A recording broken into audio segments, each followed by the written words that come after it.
May we all rise to welcome the President of the Republic of South Africa.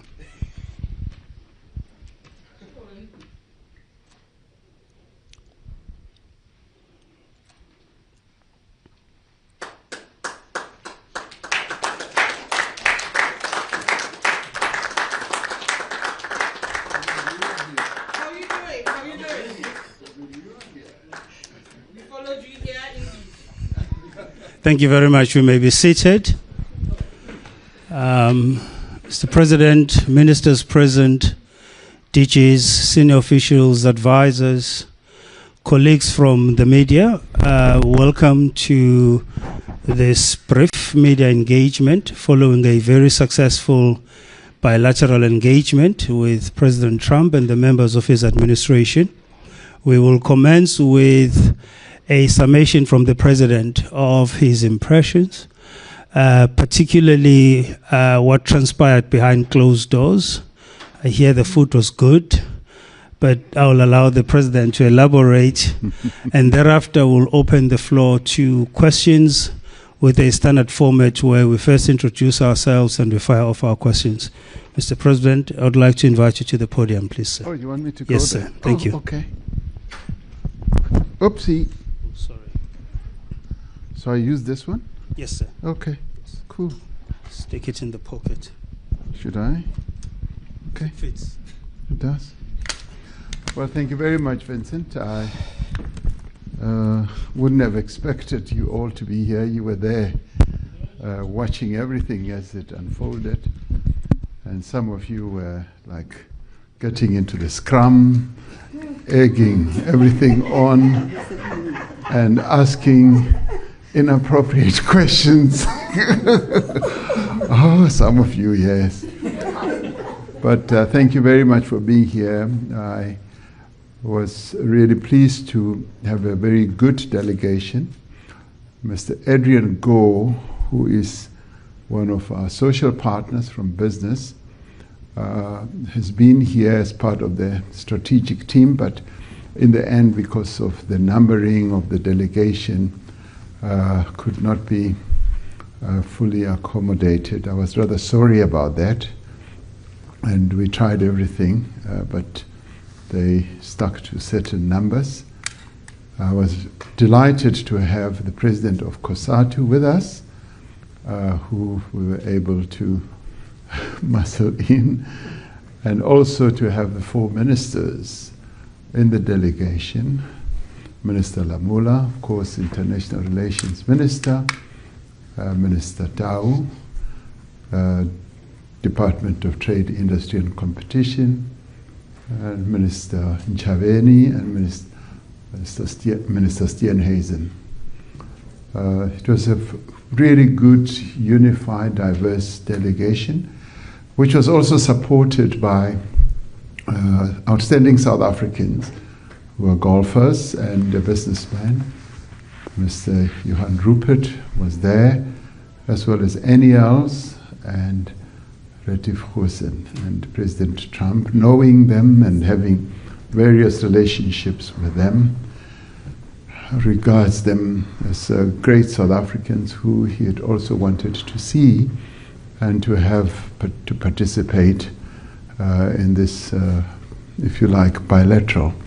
So in the end, we had a really good bilateral, although a number of issues came up, which you will all have observed, and we were able to have a robust engagement with Mr. Trump in your presence, and it was also good to have a number of members of the delegation to field a number of either questions or make comments. So that, in my view, was really good, and also to respond to some of your South African questions. Following that engagement, which you all witnessed, we retired to what I think they call the cabinet room for lunch, and we had a rather pleasant lunch. It was quite delicious, and 3-course meal, and we were able then to have really good in-depth exchanges with President Trump and his other officials. The discussions revolved, of course, around golf, but they also revolved around issues of trade and investment. And we were able to, in discussing all that, want to confirm that there will continue to be engagement between South Africa and the United States officials, particularly the trade and industry level, to deal with the package of issues that we had tabled that have to do with trade and investment. And if you like, Minister Tau will be able to outline some of those that are now being given serious consideration by the United States. So I was rather pleased that there's a firm agreement and undertaking that we are going to continue engaging. So there's no disengagement. For us, that was one of the key outcomes that we had wanted. Our objective in coming here was to reset relations between the two countries and to reposition our relations, which had become contaminated by some of the issues that had been raised during the engagement, or what many people thought was also contaminating relations, for instance, the ICJ case and Ukraine, Russia, and all that. And it turned out that, yes, President Trump's concern is about the safety of people in South Africa, much as he zeroed it down to, say, white farmers. We kept saying there is a security problem, and we're not running away from that. There's criminality, and we even sought to deal with it from its genesis, that in the end, when the economy is not growing, when there's poverty, when there's unemployment, one of the social ills that we get as a derivative is criminality that spreads itself around the country. It's not only on farms or rural areas, it's even in urban areas.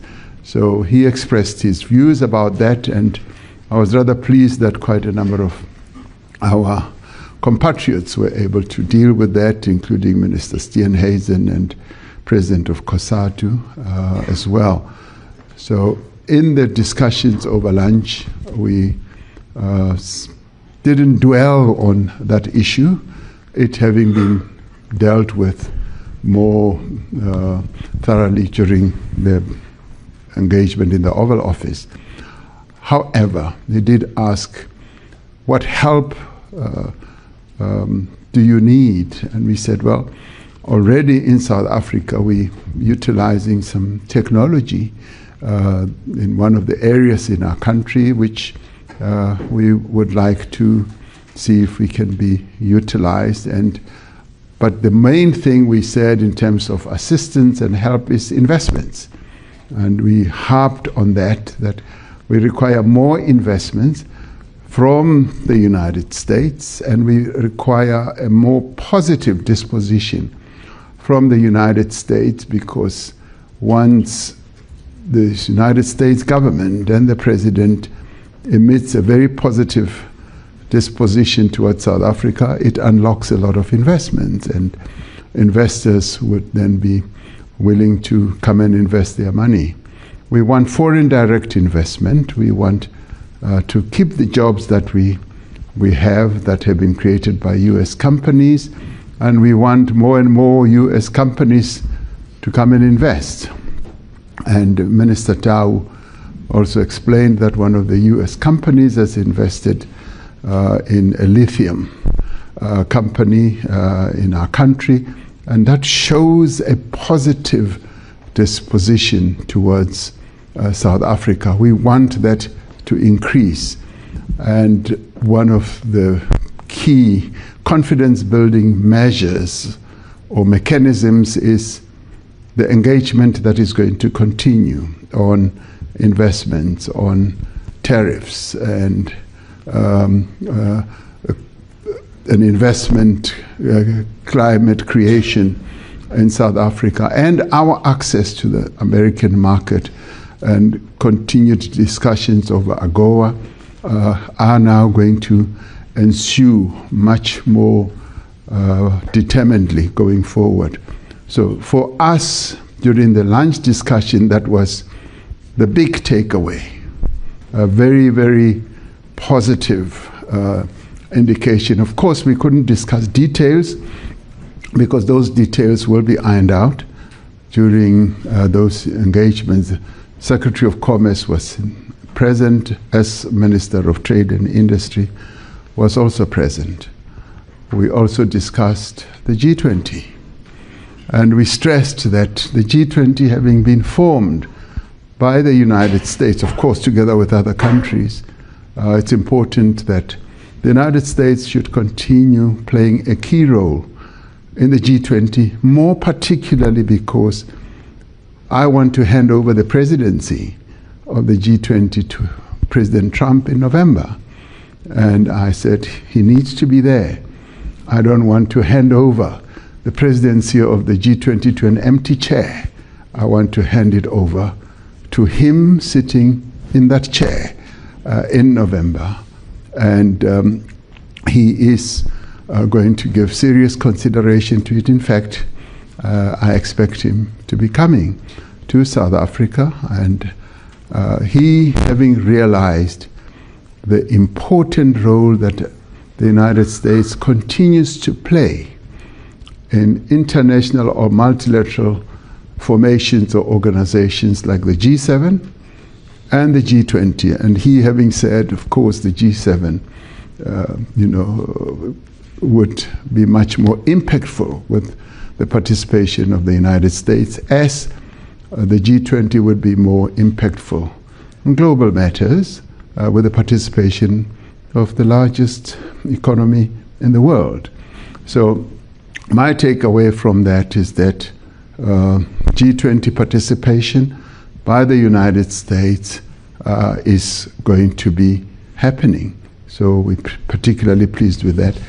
And in the other discussions that will happen in various channels, which are also led by Minister Lamola, we will also be dealing with their participation in the various committees and various summits that are taking place on an ongoing basis, because there was a pullback. So we want them to re-engage, and those discussions will then go forward. So all in all, I do believe that our visit here has been a great success. We've been able to achieve what we set out to achieve re-engagement with the US, to put the issues of investment and trade on the table, and to ensure that we continue engaging through the various other formations. It's good that his Secretary of Commerce was sitting right next to him, and they continued exchanging how our continued engagement will happen. So all in all, I'm rather pleased. I go back tonight having a sense that we have done well. I know that many South Africans were filled with a great deal of concern and fear that we will have a Z moment and all that. That did not ensue. And I know that you yourselves as the media, you wanted to see drama and something really big happening. And I'm sorry that we disappointed you somewhat when it comes to that. So, but thank you very much for having, for a number of you, come all the way from home to the White House. And I'm rather glad that they allowed you to come into the Oval Office. And that in itself was good. And they gave us a number of mementos. And I was given a book. So I gave him a book, a golf book, and he gave me a book as well.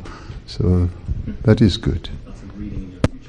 Lots of reading indeed in the future. Thank you very much. Thank you. Thank you very much, Mr. President. We'll now take questions in a typical South African orderly format, as we always do, starting with Sherwin, Price, please. Where's Grace? Grace, you promised me a book. I know these people are going to ask lots of questions. Thank you, Grace. But I'm not going to take all the questions. I'll pose them to you and you can and as you choose. And some of my colleagues, including Adrian, who's here, and Losi and the ministers will. But we're not staying here for long, are we? No, we're not, sir. I've got a plane to catch. Yes, sir. Thank yes, you. Sir. We'll Probably keep this just take brief. one question then. Thank you. Mr. President, thank you very much. I don't know what constitutes drama in your book, but that was very dramatic for me and for everybody else in the room. That was a dramatic Oval Office meeting, so I'm going to push back on that. In addition to that, can you clarify if there was any discussion around the African Growth and Opportunity Act? There's a lot of discussion about South Africa arriving here with a different option in their back pocket were that framework not to be renewed in September. And of course, it's critical to the trade relationship between South Africa. Did you get clarity? Did you ask about that? And did you discuss some of the geopolitical concerns? There seems to be a narrowing of the divisions that have framed the relationship on Gaza, that have framed the relationship on Ukraine. Was that part of the discussion? Are you going to work collaboratively moving forward in terms of arresting those two pressing issues? Thank you. Thank you, Sherwin. I'm going to take John. Mr. President, John Eligo with the New York Times. Just two things. One, you mentioned that the U.S. president can be a great signal for investor confidence in South Africa. Obviously, what we just saw in there was not sort of a signal of investor confidence, what we saw from Trump in the public sphere.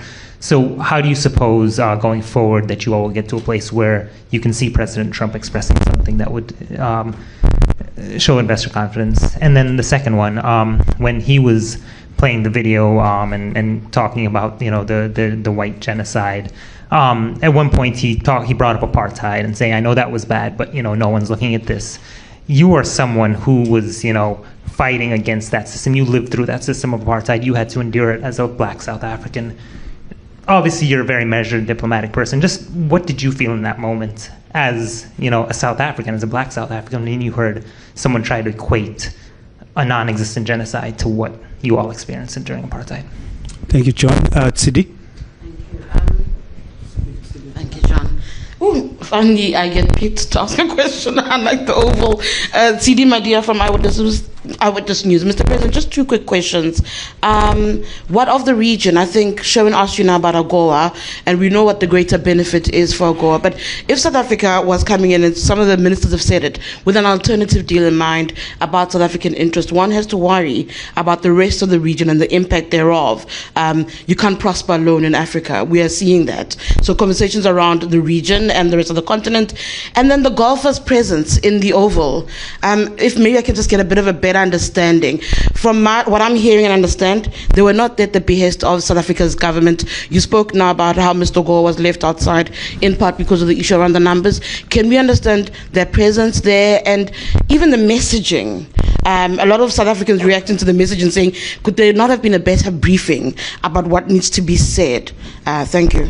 Mr. President, we'll just take those three for now. Thank you. Yes, the issue of AGOA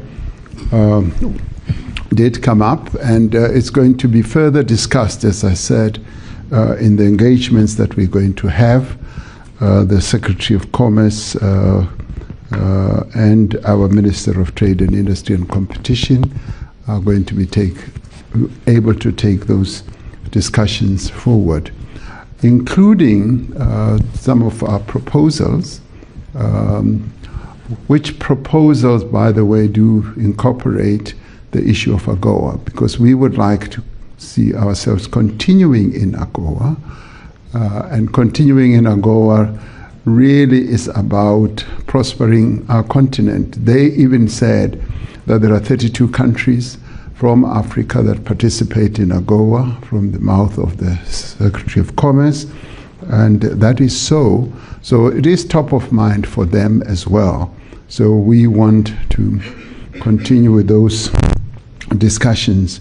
And it sort of dovetails with a question that CD asked about if we were to do a separate deal with the United States, would that not amount to South Africa prospering alone? No.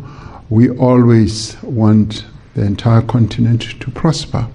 And we always take into account that what we do should also include advancing the interests of our sister countries on the continent.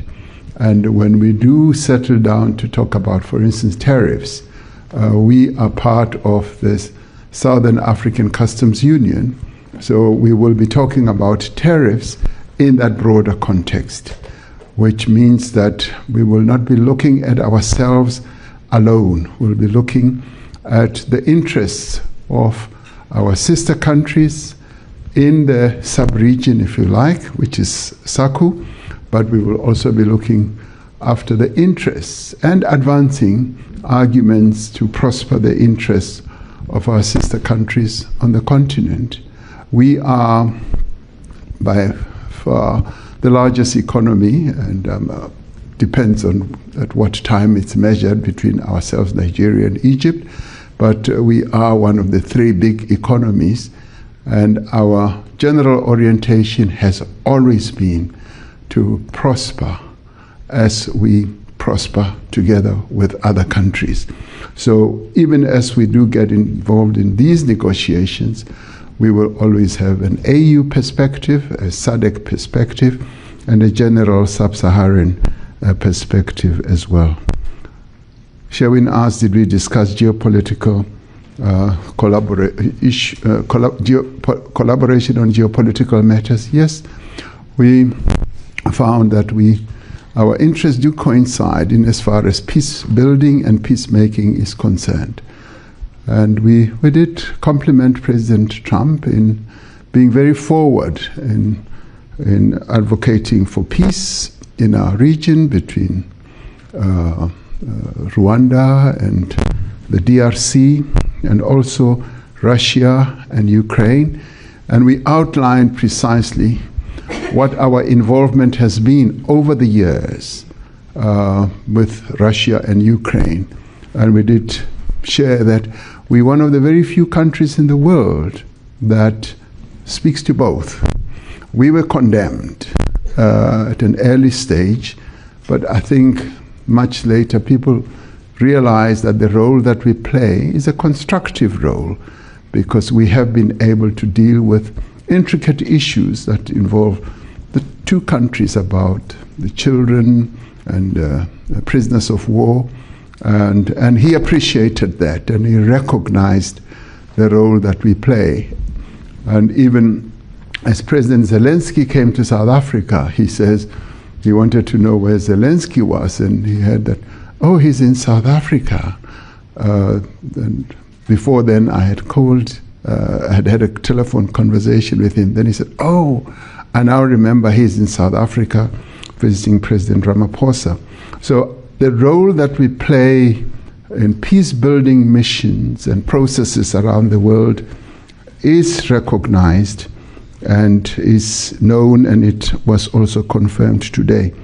John from the New York Times says about the positive disposition of President Trump that it was not so clear. It may not have appeared that way, but the issue that he kept raising, or he raised prominently, is the issue of genocide. And when he was asked by one of you, and thank God one of you asked, whether he was convinced that there was genocide, he says, no, he's not convinced. Much as he flighted the video and all those press clippings. And in the end, I mean, I do believe that there is doubt and disbelief in his head about all this. And I think today's meeting, and particularly when he heard from the other members of the delegation, from Minister Steenhuisen to even Johan Rupert and President of COSATU, Losi, and all that, they spoke from their own experiences and what they know, and that in many ways will have deposited in his head some information about what he's been hearing and seeing. And I would like to see this as a process. And the fact that he and I have agreed that we're going to meet again, and we will meet at the G20. By meeting again, I'm not saying immediate, so that you don't say, when are you meeting, as you will be tempted to say.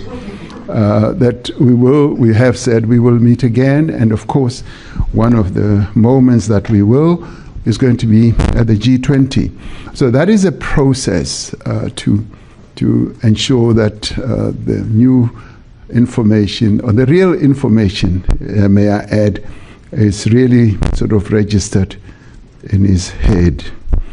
The issue of whether what he terms as genocide can be equated to the struggle. And of course it cannot, because there is just no genocide in South Africa. And of course it is an issue of how one looks at it. As they say sometimes, the shape of the mountain depends on which point or which direction you are looking at it. And in this case, we cannot equate what is alleged to be genocide to what we went through in the struggle, because people were killed because of the oppression that was taking place in our country. So you cannot equate that. The presence, as Sidi asks, of golfers in the meeting. As I think I said, right at the beginning of my input, I said, when I spoke to him, we agreed that we should meet, and he said, bring along with you Gary Player, Annie Els, and Retief Goosen, because he loves them. He's a golfer, he's an avid golfer, and he speaks about golf quite a lot, and he respects the South African icons. And he even asked, what is it about South Africa that produces such great golfers? And I said, it's the water that we drink, and I guess much more. Minister Steenhuisen said, you know, the environment, the atmosphere, and the food. So he wanted to see them again, and to see them in a different setting, in suits and all that. Could there have been a better briefing? We didn't have the opportunity. Some of them just arrived today or just late last night. But it is what it is. And they spoke about their own experience. And it's an experience that we're not hiding. It is there. But what we did do is to present and represent our country, and we represented our country very well. Those golfers are patriotic South Africans. Any else even produced his passport, and one needs to respect that they sort of play on the global stage, but they still regard themselves as South Africans, so they are patriotic. And when they speak, as they speak about their own experience, sometimes you cannot just say you will tell things that just people want to hear. Sometimes you speak about your own experience, and that's what they did. And the way it lands is the way it lands.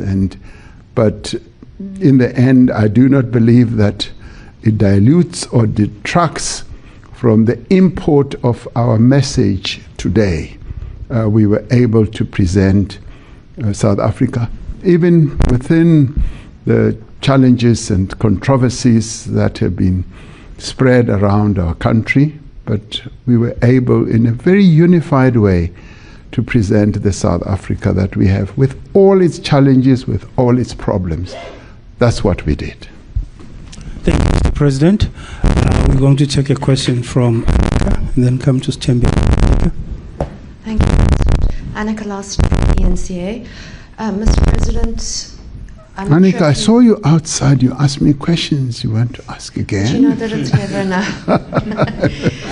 Mr. President, I just wanted to say I don't know if you drink alcohol, but if you do, you deserve a stiff whiskey. Give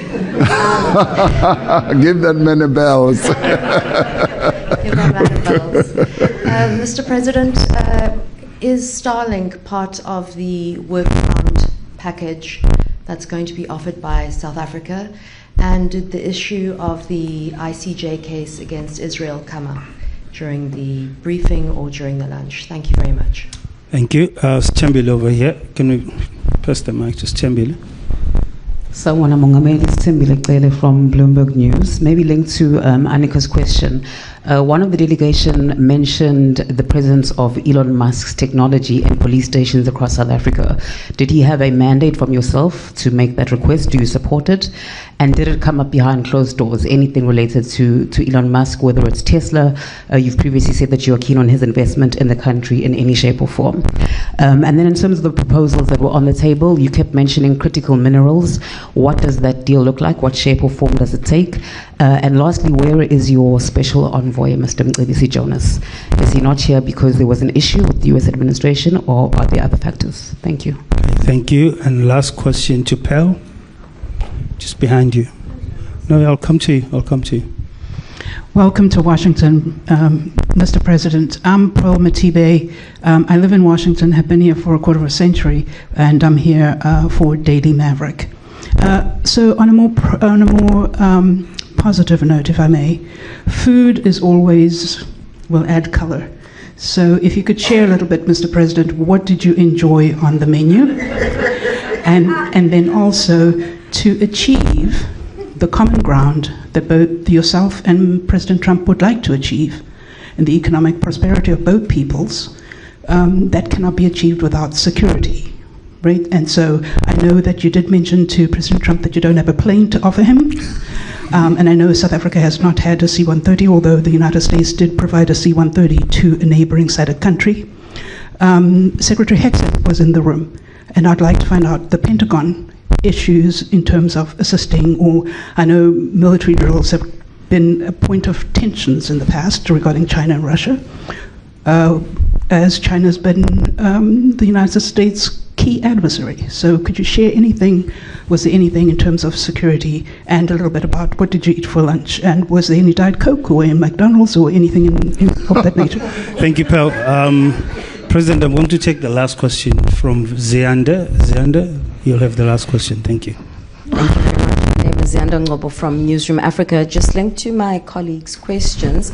Did you have a moment to speak to Elon Musk? He didn't quite use that opportunity in the Oval Office. In particular, when it comes to Starlink, we're told that Communications Minister Solly Malatsi is due to issue Arctic Gazette for an equity equivalent program. Are you aware of this? Is this something that came directly from you? And on the issue of the so-called persecuted white Afrikaners, Secretary of State Marco Rubio has been doing a media tour in the last couple of days while you were here in Washington, and he was basically saying he's wanting to extend the scope of this refugee program. Is that something that came up? I know you said you didn't get into the details, but that's still something that would have surely formed part of the discussion. Thank you. Thank you very much, Mr. President. That's the last round of questions in the interest of time. Thank you. Oh, you're not going to allow my ministers to talk. Oh, yes. We'll allow the ministers after you. Yeah, because they can just round off a few things. Aninka, the Starlink issue, was it part of our discussions? No. What we were able, and this is part of the offer or the package that we're talking about, is creating an environment for investments to take place. What do we want? We want US companies to come and invest in South Africa. That is a real deal for us. We want foreign direct investment.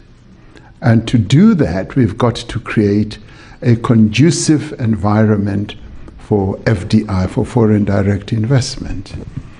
And where, for instance, in the past, we've been able to do so and attract US companies and utilize regulatory frameworks such as instead of BEE compliance, you could have equity equivalence. And US companies have embraced that. That shows that they are willing to go along with our regulatory framework, which we have crafted to attract investors to South Africa. And many other countries utilize a variety of ways to do that. I know, for instance, I was reading that when Tesla wanted to build a gigafactory, car manufacturing factory in China, they were required to have Chinese partners. And they had a negotiation with the Chinese government, and in the end, they dispensed with that regulatory compliance and allowed Tesla to invest directly as a sole company in building a giga car manufacturing facility in China. So what did the Chinese do? They crafted their own regulatory framework, and they were able to come up with a creative way of enabling an investment to take place. Because one, they wanted to bring in an investor, to create jobs in China and all that. So similarly with us, there's nothing wrong with South Africa to have in the past crafted an equity equivalent provision that has allowed many companies, Amazon, Microsoft, Google, you name them, they have utilized that same type of dispensation. And in doing so, we want to see how best we can attract further investors in South Africa and be able to get a regulatory framework that can allow them to come and invest. And where, for instance, our regulations may be a bit inconsistent with our great intention, we look at them. And somebody asked a question about Minister of Communications. That's me. Yeah, that's you, yes. He's going to be able, in analyzing the regulations of the Communications Act, to see how best we will be able to make them consistent with what we have done in other sectors. And that falls within the realm of creating that conducive environment for us to attract investors to come into South Africa without violating our own rules and regulations, our laws, but it's part of the regulatory reform that we can say we are looking at, because our key objective is to attract investors, to make sure that we are an investable country where companies from outside South Africa can come and invest. Annika asked whether the ICJ issue came up during the lunch talk. No, it didn't come up. And we got an impression that President Trump's approach to the ICJ is that, let the process unfold, but at the same time to focus on peace building in the Middle East, precisely what we complimented him on. We said, we compliment you for the efforts that you're making to build peace, because we as South Africa also want to be part of that process. And we want to be part of that process even between Israel and Palestine, to be able to participate in a peace-building process, so that in the end there should be peace between Israel and its neighboring countries, particularly Palestine. So the ICJ issue did not arise during the lunch. Stembile asks about you wanted to ask about Tesla and the EVs. Elon Musk was part of the lunch, and we didn't really, focus on the discussions in relation to Tesla. The only issue he raised is that he'd like his Tesla cars to be in South Africa. He wants to import them, and of course there are tariffs, and the tariff discussion becomes part of what we are going to discuss between the DTIC, as well as the Commerce Department. So all that is going to be part of a big discussion that will take place. The issue of critical minerals is also going to be discussed. We did make it clear to the United States that we have up to 9 critical minerals that they need in this country. And some of them we are now already exporting to them, so they are going to be part of the discussions we want to have. But we want to cooperate with them. But what did arise was also an interesting point, which will be taken forward, of how we mine and process minerals in South Africa, and then they can then take the processing further when they come to the United States. So how you work that equation is some of what will be discussed.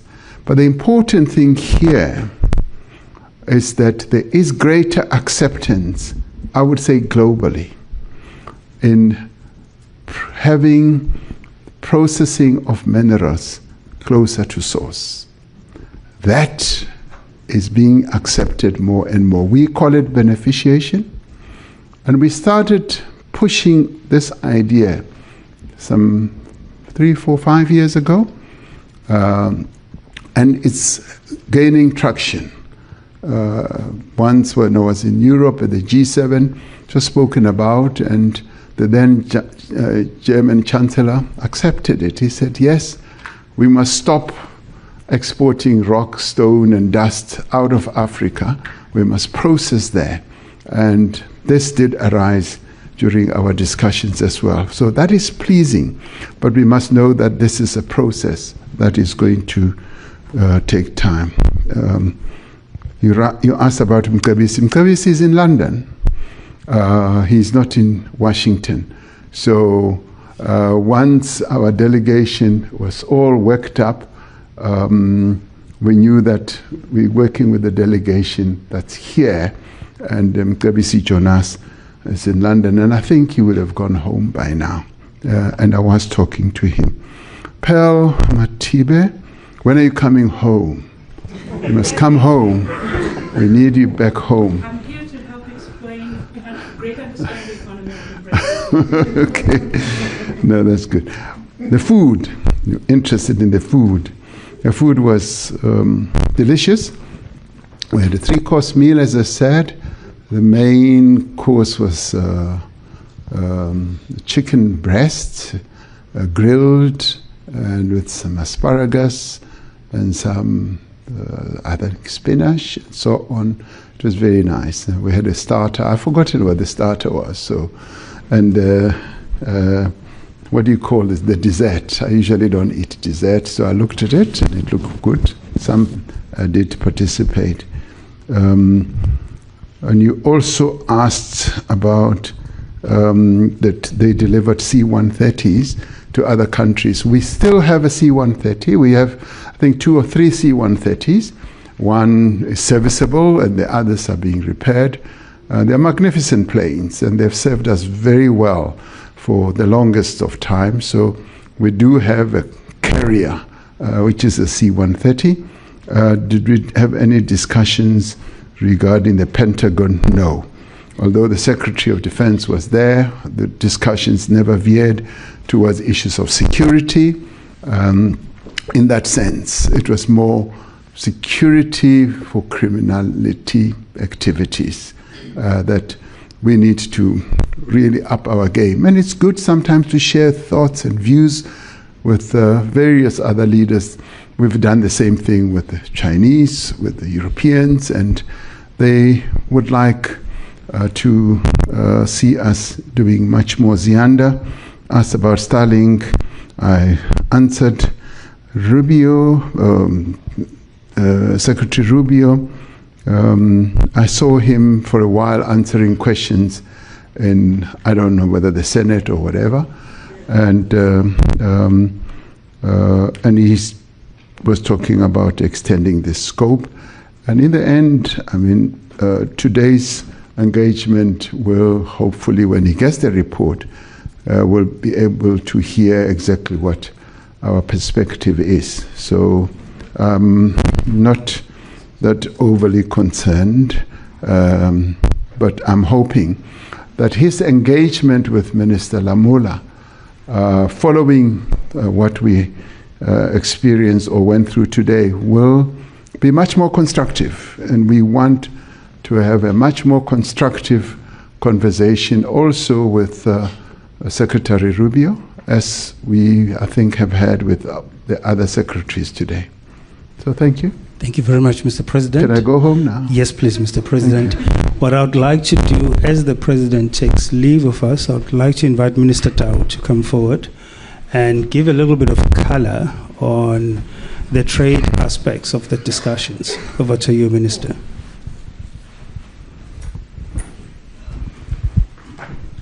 Thank you very much, Vincent and Mr. President.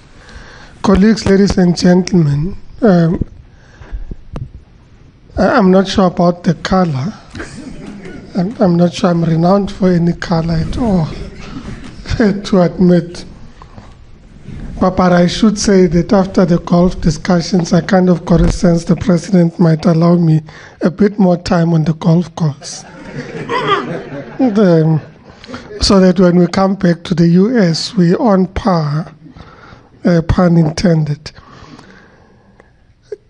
We have submitted a proposal to the United States with regards to a framework agreement focusing in particular on issues related to trade and investment. Minister Steenhuisen and I, together with our teams, met with the US Trade Representative on Monday. Their office gave us feedback with regards to what they think in relation to the proposal are gaps and the areas that they would want us to pursue. And I'll get back to some of the issues that we had raised. And subsequent to that, consulting with our colleagues back in the country, with other departments, SARS and so on, we were able to resubmit yesterday in the evening a revised document for consideration based on the discussions that we had with Ambassador Greer. In terms of the proposal itself, it is about an agreement on trade and investment, and it has a number of components. The first focuses in particular on trade and investments, areas in which we think there's opportunity to increase trade between ourselves. We indicated, given our impending shortage on gas or the gas cliff, appetite to procure LNG from the US, which was both in our discussions with the ambassador, but also in our discussions at the White House, positively received. And it's one of the areas that we'll be following up on. We also spoke about, in our trade and investment proposal, and I'm not going through the detail, but just components. So we dealt with trade and investment issues. We also dealt with issues in relation to AGOA, and the feedback we received in our engagements on Monday with regards to AGOA was that this is a matter that currently is in Congress. So it would be important for us to follow up in Congress with regards to the reauthorization of AGOA. I should say that having met with the trade ministers in Africa at the recent Africa Continental Free Trade Area Council of Ministers, we've agreed to develop a collective approach with regards to AGOA, and the US has also indicated that they would be convening a US-Africa forum at which we intend to present in detail our proposition on AGOA. But as South Africa, we have it in our document that the reauthorization of AGOA is important. The other chapter that we had, or section that we had rather, related to the Southern Africa Customs Union, SACUM, because of course we are in a customs union together with our sister countries, and the context of discussing SACU is because we negotiate tariffs as a customs union. And this is one of the areas that the US required a bit more elaboration. So we agreed that we'd have the issues on tariffs and non-tariff barriers added, which are the issues that we added yesterday. We also added a section on digital trade. And these are areas where the proposal is. These matters are firmly on the agenda. Our respective teams will almost immediately start negotiations. And then we had a section that dealt with the G20. And in our session, extended appreciation to the USTR, the office that deals with trade in the US. We expected appreciation of their participation in the Trade and Investment Working Group. This is the second Trade and Investment Working Group that took place in the Western Cape some 2 weeks ago, at which they were present, and we indicated the importance of us placing trade as crucial in the discussions related to the G20.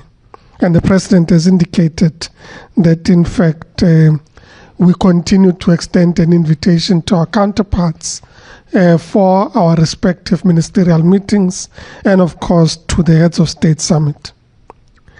With regards to tariffs, which is a matter that I said has now been put firmly on the table, it is important that we restate that, in fact, 77% of products that the US accesses in the South Africa or engages with the South African market is actually tariff-free into the South African market.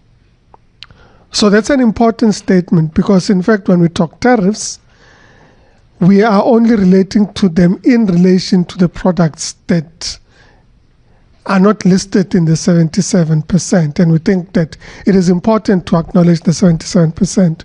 We also indicated the reality that, in fact, with regards to the main products that we sell into the US, these would include some of our minerals, which minerals even under the reciprocal tariffs have been excluded because, of course, they are in need in the US. And in reality, we think it's an important issue in our considerations. When it comes to investments, I think I've made reference to that. I just want to make a quick comment with regards to equity equivalence. Firstly, to make the point that almost 10 US companies invested in South Africa are participating in the equity equivalence program. And equity equivalence is a regime that was created for multinationals to be able to invest in a destination where they say, but we can't sell off portions of our company into your local company or environment. Therefore, we create a regime of equity equivalence, and we have some very exciting equity equivalent programs. So we have Ford participating in the automotive industry fund, which fund is a consolidated fund where the original equipment manufacturers in the automotive sector are participating in a manner that enables supply and enterprise development. So they are building the capability and capacity of their own suppliers in our region, which increases their ability to actually produce in the country. So it's actually a positive indication in terms of equity equivalence. Citibank recently announced, which is one of the more recent ones, a partnership on the investment in a special economic zone, which is the VAL Special Economic Zone, as part of an investor initiative that they are participating in. So we're having these schemes where investors find great opportunity to enhance their own investments in the countries through equity equivalent programs. And of course, we design this in line with the respective sectors or companies. I should say we are continuing to pursue Tesla with regards to investing in South Africa as part of the original equipment manufacturers, and we intend to pursue that discussion with them. I remember, Mr. President, when we met with Elon Musk in New York last year, you raised it specifically.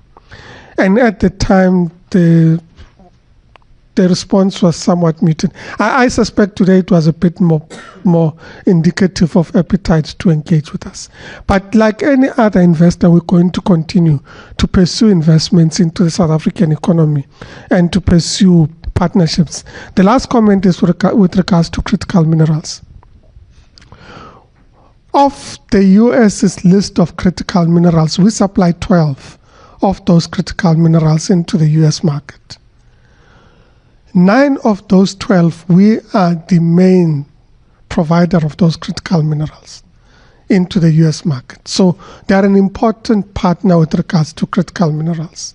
The President was indicating that, in fact, yesterday a transaction was concluded at the Johannesburg Stock Exchange or Securities Exchange with regards to an American company, ASP Isotopes, buying into a South African company for the production and beneficiation of helium in the South African context, which is amongst the critical minerals that are required in the US context. So it is an indication of appetite to invest in South Africa. But we've also said, can we jointly look at enhancing exploration and investment in minerals and mineral beneficiation, which message has been positively received.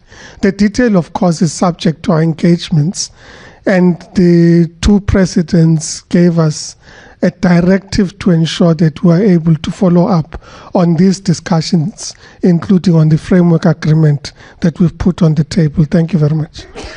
Thank you very much, Minister. I think in the interest of time, President, I'm going to allow you to take leave of us and then say to colleagues, the ministers are here. You are more than welcome to continue the engagement. But thank you so much to the members of the media, and thank you, Mr. President.